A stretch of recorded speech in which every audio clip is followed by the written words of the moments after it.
Hello friends, welcome back to this channel. In this video, I will show you how you can turn off two-factor authentication on the Instagram. So without wasting time, let's start video. Before starting the process, if you did not subscribe our channel, please subscribe it. So firstly, open the Instagram and then you will see profile icon at the bottom. Click on it.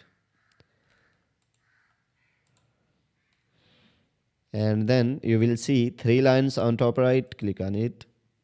And then click on setting options, and here you will see security options. Click on it and then click on two-factor authentication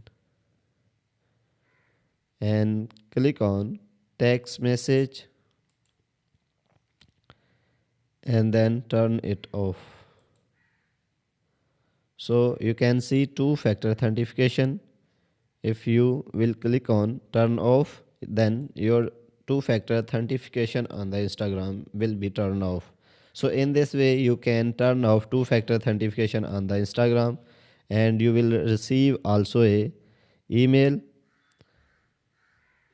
that two-factor authentication is off. So in this way you can turn off two-factor authentication. So guys, if this video is helpful for you, please like it and subscribe our channel.